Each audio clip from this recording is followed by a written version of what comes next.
Welcome to Moving Conversations, a podcast for movement professionals by movement professionals. If you coach, train, or teach movement, Pilates, or fitness, then this podcast is for you. With more than 60 years of experience in fitness and Pilates, your hosts, Brian Ritchie and Nora St. John, explore the science of human movement, diving deep into the facts, myths, and common misconceptions, hoping to spark thought and conversation about how we view fitness and movement. Now, let's jump into Moving Conversations. And welcome back to Moving Conversations. This is Brian Ritchie. Joining me as always is Nora St. John. Good morning, Nora. How you doing? I'm good, Brian. I think both of us are going to have a little bit of voice issues today because you've been teaching and I've been teaching and we're just recovering. It was funny. I was literally just finishing up a class and I knew we were going to record and I glanced at the clock and you know how it is after a class. Everybody wants to come up and ask questions and shake your hand. And I looked, I was like, oh, I gotta go. I was fine, but I figured you're doing whatever you're doing, so not a problem. I figured, yeah. And you just got back teaching in Spain. Yeah. I just taught yesterday for, almost a full day and then today. So both of our voices may be a little toasty, but it'll be all right. It'll be okay. We'll do it anyway. We're here. We're hydrated. Good. We're good. That's right. Ready to go. All right. So today we're going to be talking, we're going to get into the foot a little bit more. We're going to be talking about ankle sprains, but I think more than that, let's just open the idea up to other things about the foot because there are multiple ligaments down there that do tend to get injured, do have sprains and whatnot. And I thought, let's go over that and see where this takes us.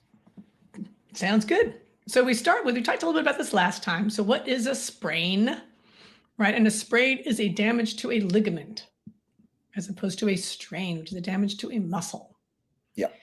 And in the ankle, most commonly, but it can happen a bunch of different ways. Most commonly, we think about an ankle sprain as being an inversion ankle sprain. So you roll over the outside of your ankle, right? All your foot comes in, ankle goes down, and some damage happens on the outside of the ankle. You can also have an eversion ankle sprain, the other version, but typically that's what you're going to see. Yeah. Yeah, and that's very, very typical. That's actually how I've sprained mine multiple times. Yeah. To the point that, it's just as if the ligament's not even there. Just everything just completely has given out on that right foot. And I find that most of the time this will happen in athletics. But often I find stepping off a curb. Stepping off a curb for women's shoes can often be a problem. So, if you've got a funky heel on that you're not used to, or you're on a platform and you hit an unstable surface. So, this can happen all different ways for sure. I don't wear my high heels very often, so I can't say that, that's happened to me much. But for me, it was walking downstairs. First time I did it, I was at my mom's house and I had done a load of laundry. I was in college. Big load of laundry, so it's in front of me, taking up, I can't see. Oh, yeah, can't see. Yeah. Walking down the last, the stairs outside of her house, and I thought I was on the last step. So you know how you take a little larger step when you're on the last step. I did that, and I wasn't on the last step, and my ankle caught the edge of the step. Ow. It twisted underneath me, and my whole weight, all 280 pounds of me at that point, came down on the ankle. I heard a loud pop. Ow. I landed on top of the clothes. The clothes broke my fall wonderfully. It was awesome in that sense. And of course, I'm young and dumb. I hop right up and I say, oh, yeah, that doesn't feel too good, but that's okay. I'll be fine. And then I had to I was staying at the university. So drove back to university. I had to park like a mile away and I'm walking in. And as I'm walking. You're hobbling. I could just feel it getting worse with every Oh, yeah. It's swelling every step. Oh my gosh, that was horrific. And I got to say, that took a long time before it actually healed. I mean, the swelling and everything took a long time. Did you have an avulsion fracture or anything? Or is just No, it was still attached. No? I went into Okay. the physician and he said, no, it's still there. I mean, he could feel it. It was still there, but it just really overstretched it. That was the first time I stretched it. And I did the same thing 2 other times. Both coming downstairs, missing the last step, not paying attention, or walking out off of a ledge. And the last time was probably the worst. It happened probably 15 years ago, 10, 15 years ago. And luckily I was going to see my physical therapist the next day for my back. And I said, would you take a look at this? And it was already all blown up, and it was huge. And she goes, oh my. And she worked it. And you talk about painful. But she said, I've got to work this ligament because she said, I can feel it. It's there, but it's not happy. And, we got the swelling down and everything. But years later, I was in a conference and someone wanted to demonstrate a drawer test for the ankle. And the drawer test is sort of like it is for the knee. It's a gliding test on the ankle. To see how much mobility there is between the bones, right? Exactly. Yeah. And, there shouldn't be any. It should be nice and tight. Right. It should be stable. And that's what the person who was teaching the class said. And here's what you were going to see is it's not going to move much. And my ankle went, whoop, and and he literally dropped he just went, wow. I was like, whoa. Okay. And he did it again. And he said, do you not have a ligament there? I said, last I checked, I think I did. But then told him multiple sprains and things. And he said, wow, you've stretched yours out so much that it's no longer there. Basically, it's not giving you any support that it should be stability-wise because you've stretched it out. In our last episode, we talked about ligaments and how overstretching them over time, you can get to that grade 3 where the ligament just isn't providing any structure whatsoever, any stability. So yeah, that was bad. That was bad. Yeah. I've had many ankle sprains, some worse. So the first one was I was a teenager and I was on a trampoline, like a big old trampoline, and landed on the side of the ankle with all the force of my body weight coming down onto it. I think I was unconscious for a couple of days after that one. That was a painful one. And then it's just, every now and then I'll hit something, or I'll again step off a curb or hit a cobblestone or something. Yep. So this is common. And one of the things when I was reading up on this, it's so common and people usually don't go to the doctor for it. It's just, it happens, you deal with it and you're back. So when you look at the incidence of it, it's pretty high anyway. But when you consider how many people never even go to a medical professional about it, it's really high. So super, super common. So what happens there is that those ligaments you had a good example of how those ligaments get strained and then get looser and then get looser and then get way looser, apparently in your case. So one of the things that I was thinking about with them is this is a classic case of rest, ice, compression, elevation, right? So when you first have an ankle sprain, the key thing really is to minimize swelling, which will be can be quite extreme, I've found with ankle sprains. If you can get the foot elevated, wrap it up, some compression. If ice works for you, then, try icing it. And that's just basic 101. And this is where that basic first aid 101 is really, really helpful for ankle sprains. Ice it for 20 minutes, 3 times that first day or two. That'll often really help a whole lot. Yep. And move on from there. We talked a couple of episodes ago, I think, on using an ice bath. And this is the one that I discovered is probably the best for an ankle sprain, is that 5-gallon bucket. Get mine from your, local home improvement store. They're usually about $5 and they're great for use all around the house, but I use it for this. Fill it up 2/3 of the way with water, put your foot in it, then add ice. Add ice to taste. No, add ice for, to get the temperature going until it's just almost not tolerable. Almost intolerable. Right. Yeah. Just at that verge, because you don't want it so bad. The first time I did it, I told the story before, I put all the ice in. I put like a whole 5-pound bag of ice in there. And then I put the water in and I put my foot, and I lasted maybe 5 seconds if I'm lucky. Yeah. Yeah. I could not. So after that, I realized, okay, foot, then add the ice. And I keep the ice nearby, because as my foot begins to become comfortable in it, I can add more to take the temperature down just a little bit more and a little bit more and a little bit more. Yeah. And I find that the hydrostatic pressure is kind of like adding the compression, because I found that using ace bandages work great if you can. There's also sleeves and things that some people use, which are fine. If that's what they want to do, or the physician recommends that, they're fine. But the hydrostatic pressure of the water with the ice, you're getting a double whammy. No, it works. It works really well. I found that really keeps the swelling to a minimum. I find recovery is much quicker with that, and again with either an ice pack or the ice bath if you can do that. And I don't do it much. I do it for a day or two, like a couple of times first day, a couple of times the second day, and a lot of times that's good enough. Yeah. A couple of things to be aware of. If you've got a client or if you are somebody who has impaired circulation for whatever reason, you've got, you're diabetic or that kind of thing, and your circulation isn't great in your feet and lower legs, be really careful with the ice baths because you won't always know what's happening. And you can just get too cold, right? You can just get some damage from the cold. So I'm always careful with that situation, but anybody else, it's a really nice, easy way to make that better. The second thing that I do, so, deal with that for a couple of days, maybe a week or so, depending. Then I really work on getting the mobility back and the action back as soon as possible.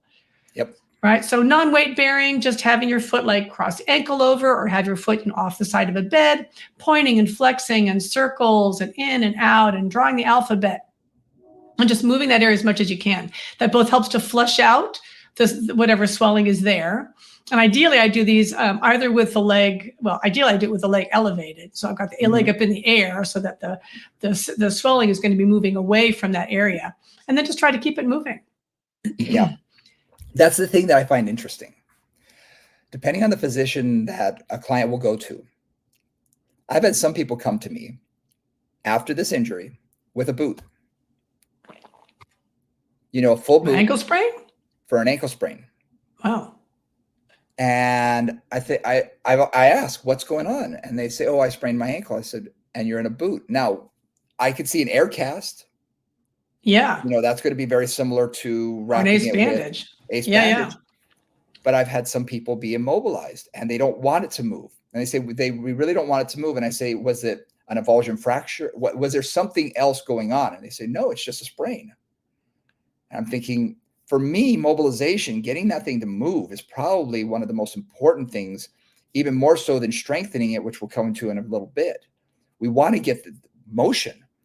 If for no other reason than when we're providing motion, we're actually flushing some of those tissues in and out. Yeah, exactly. My background is primarily in sports, sports medicine and sports science and that kind of thing. And I have to say, all the doctors that I worked with, which again are primarily sports docs, were like, move that thing as soon as you can. I mean, they're about everything, really, about any kind of issue.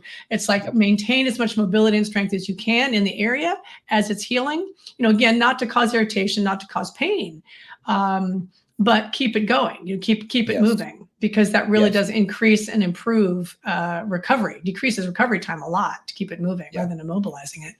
And I find that depending on the person, depending on the injury, somebody who has an air cast or does have a wrap of some sort, what I do find is that helps them to be able to walk on it because they're able to put more pressure. Absolutely. And it gives them that stability, especially the air cast that comes from both sides and wraps around. That will give you the stability so you don't have to rely on the ligament while you're walking for those first little while. So you may not have to be on crutches or whatnot, but what I love about that though, is because you are weight bearing, you are moving that flexion and extension through those ranges of motion. It's great. And then when we do our exercises, our mobility work, we can take that off if they're comfortable with it. Ace bandage is a little bit different because they usually will have a little bit more range of motion in, circumduction and whatnot. Yeah. But if they're willing to if they're able to take it off and they've gotten clearance, then you can work through that range of motion and just get it moving. So I highly, highly recommend as well. Mobility. Keep that bugger moving. Yeah, that's always been what I have found has been the most effective at efficiently and relatively quickly leading to recovery. Now, if it's really painful to walk on, which it can be, right, then maybe you need crutches, maybe you need some sort of mobility device for a little while. Ideally, it's just a little while. But if you need that just to get around, let's say you're on a trip somewhere and you've got to move, you've got to walk, you're not comfortable, that's great. But then when you are not doing that, when you're just back in your hotel or you're back in your room or whatever, and you're not weight bearing, you're just have your foot out in front of you and then do the mobility there, right? So if you can't do it with full weight bearing or that kind of thing, then do it with minimal weight bearing and in the range that's comfortable. May not be full range at the beginning, just do what you can, keep it in a comfortable range. And I think that's the key is pain-free range of motion. Yeah. I always say approach the point of pain. Don't go through it. Right. We all have those clients. We all have those clients that if a little is good, a lot's going to be a lot more. And it's okay. It's an 8 in pain with that's okay. No. We don't want that. Right. But approach it. And if it hurts, especially when we're doing a little bit more of the side to side lateral work. Yeah. That's usually that's more really painful. when it's going to be painful. Approach that area and then come back. Approach it and come back.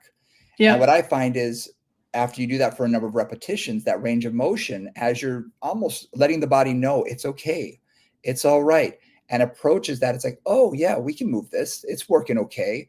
And you can get a larger range of motion and then work through, like you said, alphabets and circumduction and things like that, where you're working all of the muscles as well without any resistance to start, obviously, just the weight of the foot. And it can really be beneficial. Yeah. So to just clarify that, so typically when I'm doing this, I think about, I kind of like the 6-way foot, basically, if you will. So pointing and flexing, right? Point the toes, pull the ankle back, 1 and 2, easy and straightforward. Most people know that one. Then I'll say, point the toes and then roll the foot in, roll the foot out. So plantar flexion with a little bit of inversion, eversion, right? Just roll it in and out. And then dorsiflexion with inversion, eversion. And those 6 will get all the muscles, will get all the ranges of motion in the joint pretty well.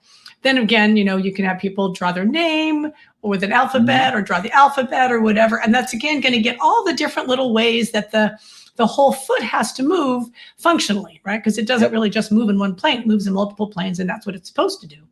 So that's a nice, easy way just to get that that mobility going. And we're talking a lot in this situation about open chain movement. We're really talking about more of an open chain. So your foot is sort of there and you're doing up and down, side to side and things without weight bearing. Yeah. Because as soon as you add weight bearing, that becomes a whole nother animal. Yes. Yes. And even when they want to do resistance work, a lot of times they're going to grab the lightest, the yellow band or the light red band and do some lateral flexion or internal rotate, whatever, movement they're doing. They're going to start very light, very light.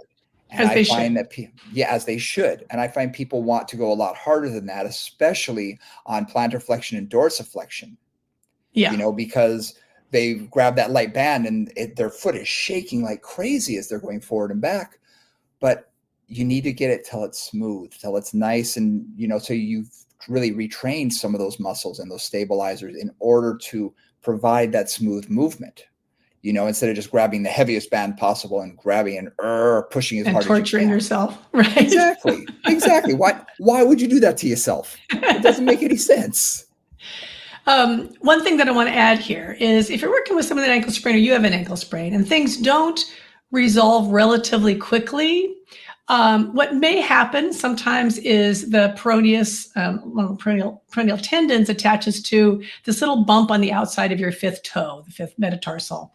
And you can get an avulsion fracture where along with damage of the ligaments, it can also pop that tendon off of the foot. So typically, that doesn't always even show up on an x-ray that's done right after the injury. So sometimes that doesn't show up for a little bit.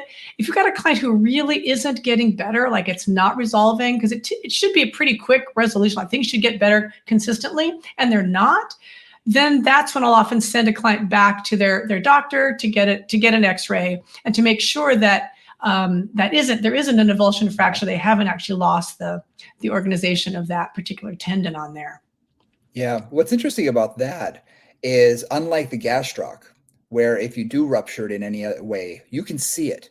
It's such a large muscle that you're going to see it, go up the calf in like a roller shade. Whereas with the peroneals, especially the peroneal brevis, you're not going to see that because it's not going to go very far. And when it's swollen like that, you really can't. No, you don't. You can't. I can't see it visually. Somebody else may, but I can't see it. Yeah. So in that sense, you're not going to know visually. No. So that's again, first steps: eyes, compression, elevation, mobility, kind of keep things going. Open chain. Then we start to get into strengthening. Yep. And again, if you have the peroneals, which is useful, if you haven't popped them off, they're bone there. Ankles, ankle strengthening, basic ankle strengthening. And I do the same thing that we just talked about in terms of mobility: plantar flexion, plantar flexion with inversion, eversion, dorsiflexion with inversion and eversion, adding resistance or adding a band. So to Brian's take, adding a light band, adding then, building up the resistance and building up the repetitions as somebody gets stronger. Then what I also do, and this is wonderful, the Plus environment is fantastic for ankle sprains and for ankle strengthening generally.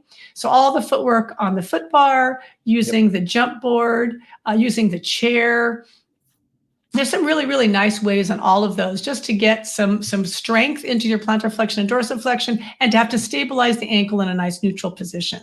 So all that is wonderful for that. And I've had it be really just, again, helps that healing happen much more quickly. It helps getting people back to full function with relative ease. Yeah. I like the band work because what I'll have a client do, especially if they're on the floor or if they can get on the floor, is tie the band around a stationary object, the edge of the bed, or whatever, Couch, a light band, and put it around their foot in one direction, and just have them move side to side, especially to get those peroneals firing, because if you take them into a closed chain position, those peroneals are very weak and they're not ready to fire in that way yet. So then I'll have them point the toe and do it. I'll have them dorsiflex and do it. To get that lateral flexion going out toward the pinky toe primarily. Because we have a tendency to be pretty strong going the other way. And going the other way can also still cause a little bit of discomfort, especially if we're re-stretching out those ligaments as we do it. So doing it the opposite way toward the pinky toe, and just have them do it for reps. Do a higher number of reps with a light band of resistance, and just keep working it. And then the next one that I love is the alphabets, but I'll have them tie a adjustable ankle weight around their toe. Interesting. There's a brand out there that I think it's Altus that has a 5-pound and a 10-pound or the set. So it's a 5-pound ankle weight or a 2.5-pound ankle weight. Well, you take the 2.5-pound ankle weight, and each ingot is, I think, a 1/4 pound. So you can take all of them out except for one or two, and then put that around and tie it around the tip of your shoe and have them draw the alphabet. I usually have them cross one leg over the other, or have them dangle off of something we have in our studio so their feet are off the ground. And I prefer having it a little bit in front of them, and have them do the alphabets and all that sort of thing. And then we can increase each session, each couple of sessions, just adding 1/4 pound ingot. And that makes a huge difference, because before long, they're able to get all the way through the alphabet with very light resistance. Then we increase the resistance slowly, and they're able to do it. Then, I'll have them write a letter to Santa, or I'll have them write, sign their name, or, practice their cursive, whatever. I just want as many ranges of motion in the ankle as possible. And it really tends to work wonders. So primarily the resistance is then coming from the bottom, right? And it's basically coming into to dorsiflexion. Yes. Right? That's the resistance, and there are different ranges of that. And I find the dorsiflexion as well as weaker peroneals are the weakest. Are weaker anyway. So that's, that makes perfect sense.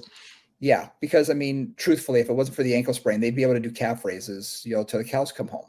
People can normally do 10 to 15 calf raises bilaterally without a problem.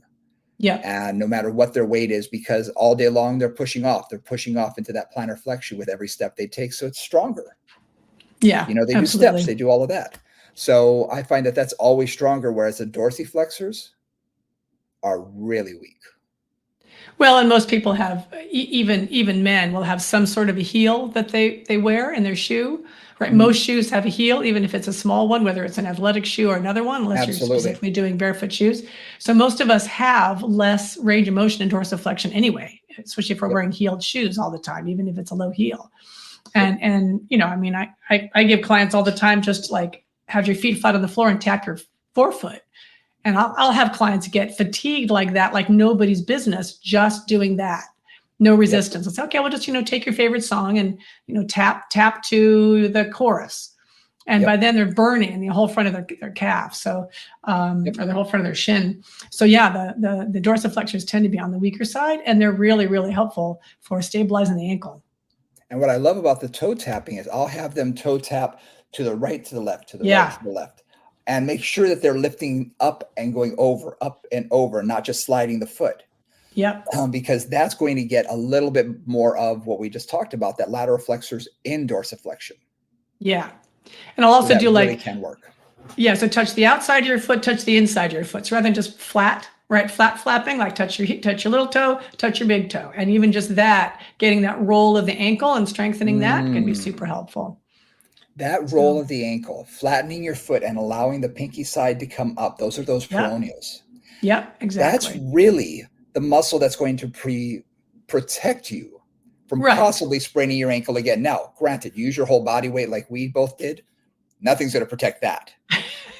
You know, a lot of weight but you coming can down compensate. on that. But exactly. Yeah, you can compensate though a lot. And I mean, I've worked with a lot of dancers and athletes with ankle sprains, and you spend enough time strengthening that peroneal, and you can really at least prevent further damage and create stability where there maybe wasn't stability. They, again, they will compensate for the lack of the ligamentous strength. Yeah. Now we can also talk about getting them into closed chain position where we are just standing, foot is on the ground. Yeah. Because what I find for these people is they need stability work standing. Yeah. They need to have better balance, because if you test them, even after the swelling goes down and they think that they're 100%, you test their balance side to side. And the unaffected side is definitely they're going to be no problem. They go on the other side, and that ankle, that foot, especially the foot, begins to almost cramp up. It does not know what it's doing. It doesn't know what it's doing. It's like every muscle is trying to compensate. Yep. It really loses that neuromuscular control from an ankle sprain. Yeah. And again, whenever you change a joint's mobility, that will disrupt that neuromotor control, just because the body's used to certain things being in a certain amount of stability. And when it loses that, it takes a while for it to readjust and recalibrate, basically. Mm-hmm. And what I'll probably start people with in something like this is, those small Airex pads, or you can get, there's a variety of different ones, right? And these all create a little bit of instability, right? It's a little bit squishy. Yeah. Yep. I like the one that's a little bit squishier. We use them as knee pads as well.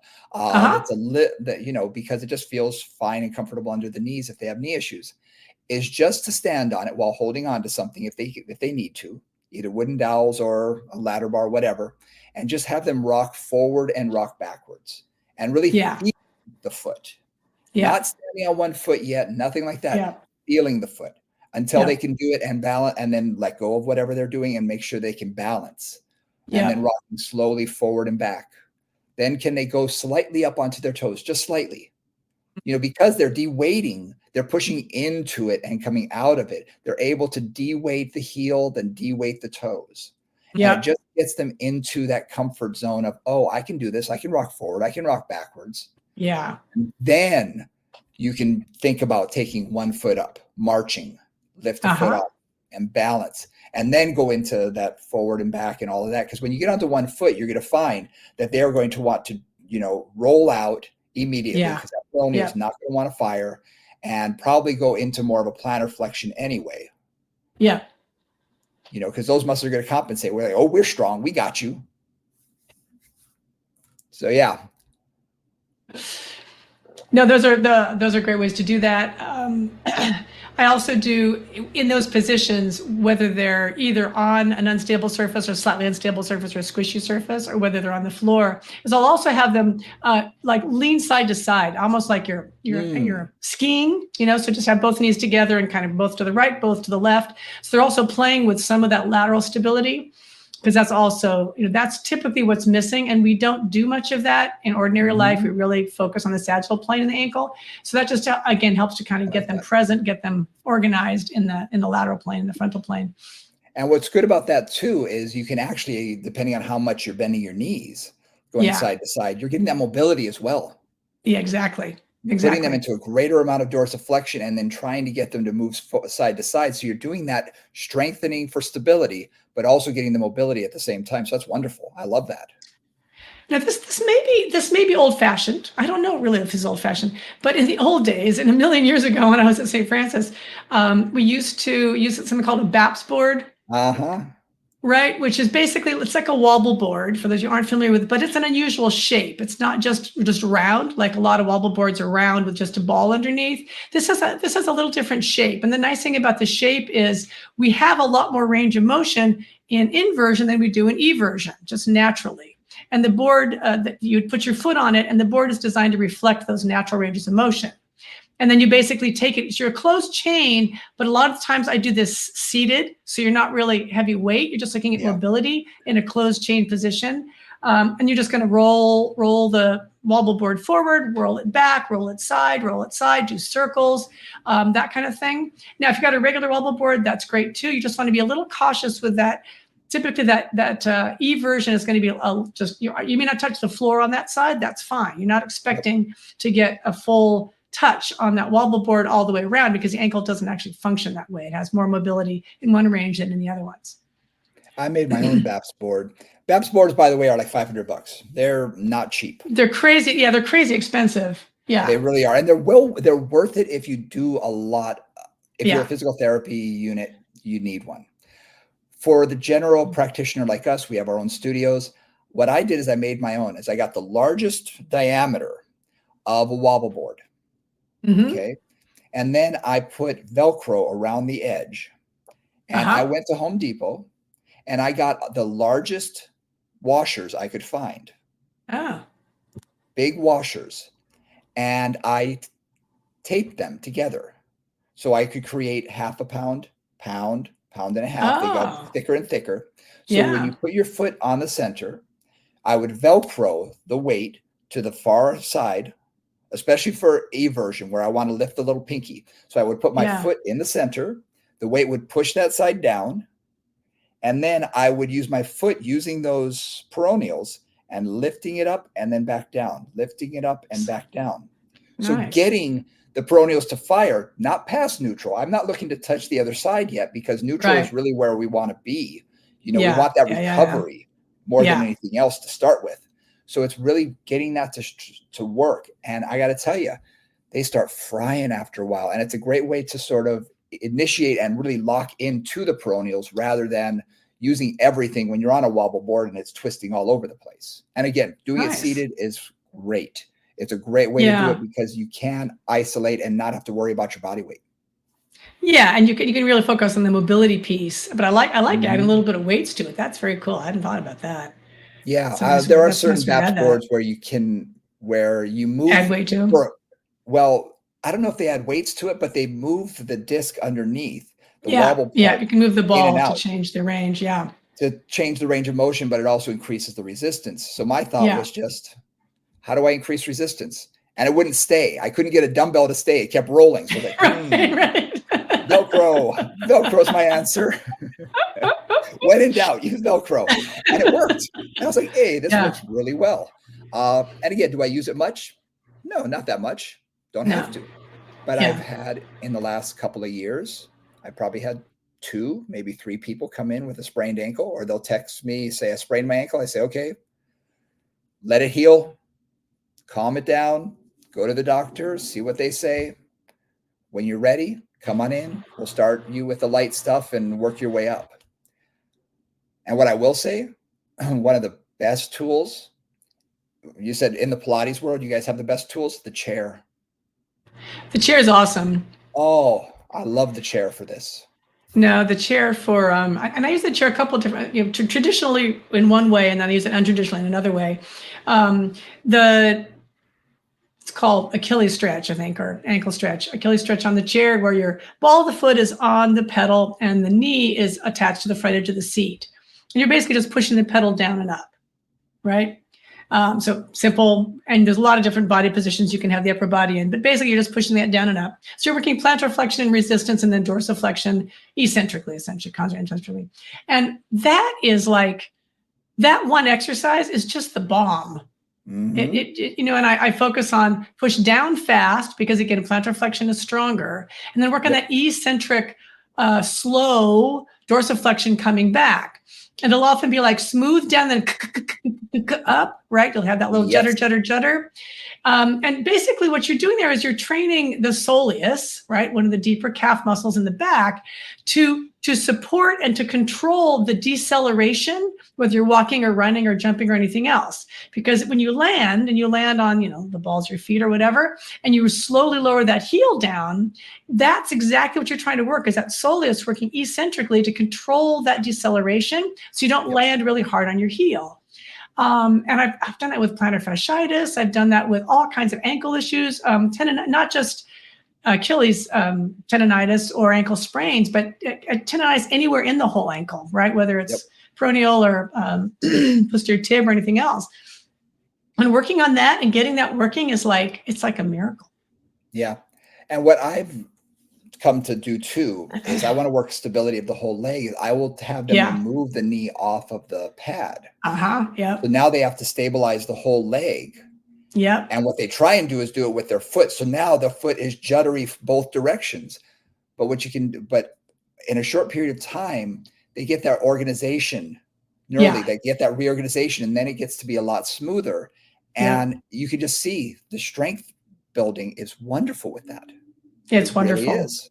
Yeah, it's quick, it's efficient, and it works relatively quick. I mean, really fast, and makes a really big difference.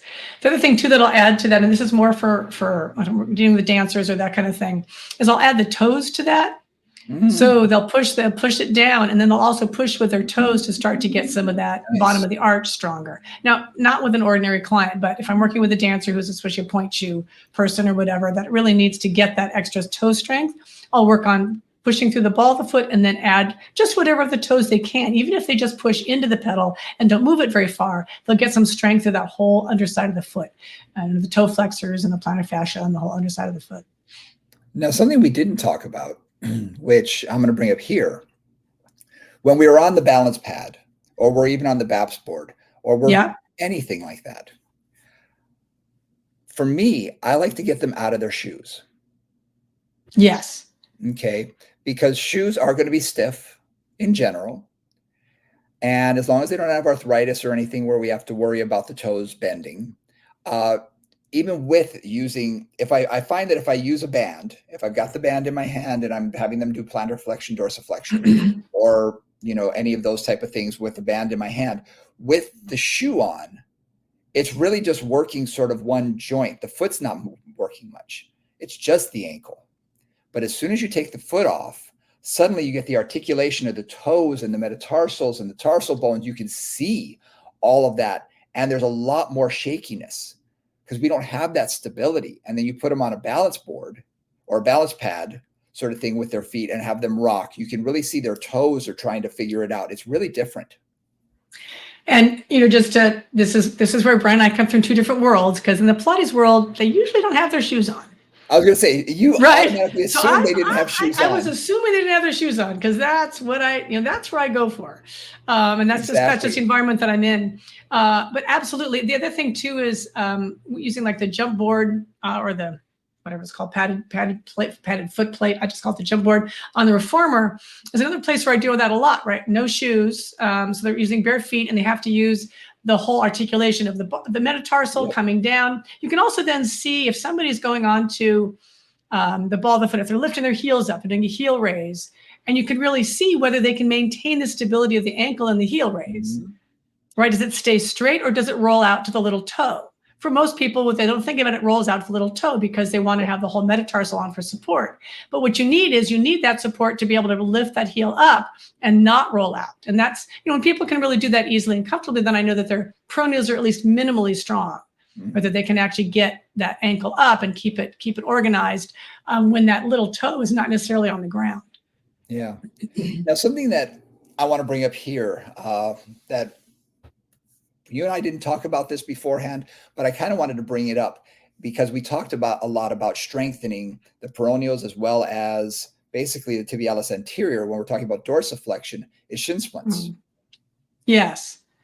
because how it was described to me, and maybe you can clarify this or change my mind on this, but a physician once told me, this was years and years ago, that shin splints were primarily caused from a micro trauma, especially when walking, people who suddenly start walking, especially downhill, that their foot begins, their dorsiflexors get tired and they start slapping their foot and it's tearing at the tibialis anterior.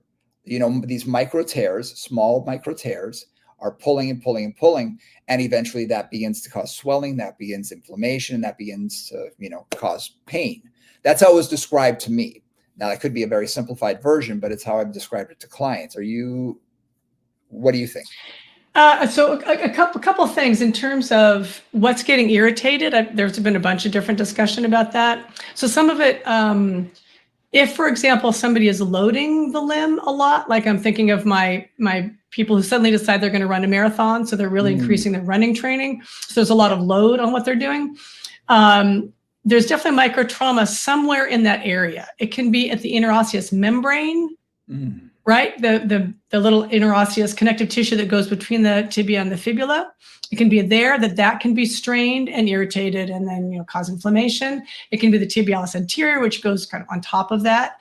Sometimes they describe it as almost stress fractures, mini stress fractures in the tibia. So it can be any of those things. And the thing is, I've seen it happen as much from that as I've seen it happen more from people who are suddenly doing dorsiflexion. Yep. So the classic time that I saw it, this is going to sound funny, but I used to work in Walnut Creek, so outside of San Francisco, in the Bay Area, and my ladies who lunch would be going to San Francisco to do Christmas shopping in their heels, in their shoes. And San Francisco is a very hilly city. Yeah. So they would be basically going up and down hills with bags, blah, blah, blah, more than they had ever done. So I would always end up with shin splints around Christmas time. It's just one of those funny things. And I realized it was because they were weak. They're too weak. And in this case, they were going uphill, not downhill, and too weak in their dorsiflexors. And that really extra, having to do too much dorsiflexion on the hills was causing them trouble. Also, some of my runners who suddenly are like, I live in Sacramento now, which is flat as a pancake. But when they would then suddenly go somewhere like the Bay Area or up to Tahoe and they're running hills, they'd also end up with shin splints, either from running up or from running down. Yep. But yes, it's basically a microtrauma in that tissue, either the interosseous membrane, back of the tibialis anterior, somewhere in there that's causing the irritation. Yeah, my walkers and runners who get it, I'll often ask them what exacerbates it. Yeah. And it's always downhill. It's always running downhill, not uphill. It's the eccentric phase. It's the eccentric, which is why that control, they lose the control and it begins to slap. Whereas going up the hill, they're more on their toes and they're really pushing off in that plantar flexion and they don't have to dorsiflex quite as high. And they're dorsiflexing concentrically. Yes. Right? Because if they're pulling, I have to actively pull that front of the toe up, the front of the foot up to go up that hill. When they're going downhill, they don't. And they're really looking at the eccentric control there. Yeah. Yep.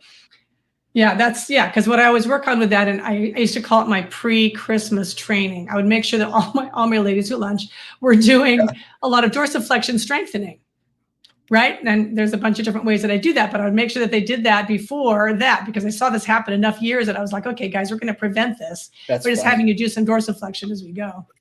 Yeah, because again, and it's not just the concentric, right? It's the concentric and the eccentric. It's getting that control through both sides of that so that the downhills don't bother them and they're strong enough to do the uphills. Yeah, and I think those are probably the two most common ankle-related injuries that we see on a regular basis. Yeah, and it is usually 100%, someone who's overdoing it and someone who has taken on, like you said, starts running, decides I'm going to do a marathon. Yeah. And starts running out of nowhere. So now their body can't tolerate that amount of running. And of course, if you're 18, it's different than when you're 38 or 58, 42, trying to do something like that. Exactly. Yeah. So your body doesn't recover quite as fast and it's going to have those issues. And if you do lack strength, it's usually going to be in dorsiflexion and eversion, those peroneals and the the tibialis anterior. Yep, exactly. Those are the typical weak spots. So so looking at shin splints a bit, looking at that, and this is really where for both those circumstances, I would go back and say their first thing is de-irritating it. Because shin splints can be really, a few people I've had have just been really recalcitrant in terms that inflammation does not want to go down. Yeah. And you can't really do a lot of effective strengthening or even mobility work much until you get that inflammation down a bit. So I often have to really work on that with them first, and then strengthen like mad and look at stability and work on all those pieces. Yep, absolutely. No, I find the same thing. And for me, if I'm going to work someone's feet, work someone's ankles, those are the two things that I'm going to be focusing in on. Is going to be dorsiflexion. And again, for whether you have a sprained ankle or you have shin splints, the exercises are going to be very similar. Yeah. Because those are really the muscles that need to be worked on, are your dorsiflexors. So like working on the Pilates chair, doing the eccentric control with the band, and you can use a heavier band to really eventually control that back slowly. Working the alphabet, trying to get that with the weight on it because you are pulling against gravity, so there's a lot more dorsiflexion involved. Those are all the things that I would eventually work toward to build up that strength. And the last step that I usually do, and again, just for a lot of students, even if they aren't going back to something like jumping, is using the jump board on the reformer. Yes. And I'll start with a light weight and just have them almost like a running in place, just so that they're using their ankles and they're using that going. And then I'll slowly build up into, I don't know, 2-leg jumping, 1-leg jumping from foot to foot. Again, just adjusting the resistance to where they can tolerate it till they can really get that strong, get that coordinated. And I really see that everything is working as it should. And what I'm looking at there is I'm looking at the timing, right? Yes. Because it's really easy to support it, something when you're very slow and controlled about it. And that's where you want to start. But if I've got someone who's going back to running or going back to jumping or going back to anything more quick, they need to be able to support that immediately, right? At the second that they're running or whatever, they've got to really be responsive and stable. And so that's where I find the jump board's really helpful, because you can take a whole lot of the weight off and start them out really slowly and just slowly build that up. And the key you just said is really super important. On either the shuttle like I've got or the reformer, you can de-weight the body significantly. So you're not actually teaching them to jump. I wouldn't put a 4-inch platform, a step on the ground and say, okay, we're going to work on jumping now. Because they are nowhere ready for that. No. But if you do have access to something like the reformer or the shuttle where you can take it down to, 10 pounds, 5 pounds, 15, whatever it is, and have them do, like you said, one, little jogging in place. I'll have them do a leg press. And then I'll say, okay, now push up to your toes and control it down. Exactly. Push up to your toes, control it down. And then eventually I'll have them jumping with the affected foot first, jump, but then land with both feet. So they're not landing on that hard, the ankle's not really ready to, absorb that force sometimes. But I still want them to get that explosiveness because they're going to have to be able to push off quickly. So I'll have them do both feet, one foot, and then control with both on the way down. So that's just another option that I find works really well on the shuttle as well as on the reformer. Yeah, exactly. And that's sort of a pièce de résistance, right? That's putting the cherry on top. But again, I've started them fairly early with a really light resistance just to get that mobility and the coordination going and the timing going. And then we just slowly build that up. Yeah. So good. So we've talked about two common things, so shin splints and ankle sprains. A little bit of first aid on both of those, some mobility work, and then really looking at strengthening, particularly dorsiflexors and the peroneals, and going into more and more functional movements, right? Unstable surfaces, wobble boards, jump board, reformer, chair, right? Lots of ways to get at that. Beautiful. Yep, absolutely. When it comes to mobility as well, I cannot overemphasize how much people need stretching of their calf muscles. They are usually always tight. I get a new client coming in, I can almost guarantee that I'm going to put them on my calf board, and I prefer the slant board, but I will do the reformer as well to do, pedal through that sort of thing, because it really does, work that incredibly well. And it's a little more dynamic than just standing on a slant board. But I can't tell you how many clients I've had buy the slant boards and use them at home. Yeah. Use them at home. and it works like a charm. Yeah. You're related to someone that I made buy one of these things in my area. And and I've been told the whole family uses it. It's a great way just to stretch that area out because you can just stand on it. You don't have to think about it. And if you're standing on a curb with a heel dropped, I find that your body's always a little bit tense because there's nothing connected it's just a to weird the heel. position. Yeah, you're not supported. That it fully supported really works.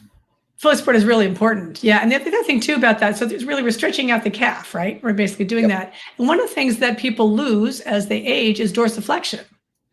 And when you watch an old person walk, depending on how old that person is, or you watch somebody who appears old to you, what you'll see is they lose dorsiflexion. And very often people actually don't have beyond neutral for dorsiflexion. Yeah. Ordinary folks, like you test them and it's like, oh, they're really not going much past 90. And, just to walk uphill, to walk up a slope, to walk down a slope, you need more range than that. Yep. And again, because of shoes and firm surfaces and all of the things that we have in our environment, we often lose that dorsiflexion. And it's just critically important for good function as we age, for good functional movement as an athlete, and for all those things. Yeah. And like you said, as we age, especially all of our older people, they need that dorsiflexion. So 100% get them to stretch out those calves. Yep. Because that's when they trip over stuff, right? They don't lift that front of their foot, and then they trip over the rug, they trip over their dog, they trip over the little stuff that's on the ground, they trip over a lump in the sidewalk. I mean, you and I probably won't trip over a lump in the sidewalk, but if you're not picking your feet up at all, and you're not really picking your toes up, you might. I've had a number of my older clients. They don't pick up their feet when they walk. It's something we work on, but what happens? One just went in for a hip replacement 6 months ago. He just came back to us recently. And it's because he didn't see a crack in the sidewalk and he was shuffling his feet basically. And he's in his late 70s, landed on his hip, broke it. Okay, it's all over. Yeah. So it happens. It can happen. And when you do shuffle, and I don't know about your area, but here, those sidewalks are not the best maintained. And there's a lot of, here neither. Lots of roots, lots of lumps and bumps. Mm-hmm. Yep. So in that sense, you need to have them be careful, but also teach them that dorsiflexion when they walk so they can actually lift up their foot so that they can get up and over those things. Exactly. And just so they're not sliding and bumping into it because they didn't lift their foot at all. Right? They just ran right into it. Exactly. Well, we covered a lot of good stuff today. We did. Yeah. And what I'll do is I'm going to put out some video this week showing some of these exercises, the alphabets for the foot. I'll even demonstrate on the chair, some band work. We'll just throw some things out there, and that way we can, share with you guys everything that, we talked about so you can actually see what it looks like. So I think we covered a lot. That was good.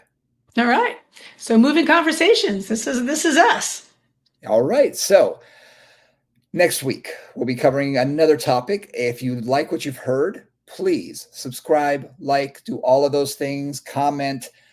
The more you do that, the better it is for our algorithm. So please, please, please do that. We really appreciate it. You can always reach us at movingcombos@gmail.com. We get emails in. People ask us to cover certain topics, and we will. Believe me, we will cover them and answer any of it, all of your questions. So hit us up on those, and our socials are always Moving Convos. And we will see y'all next week. Bye, guys.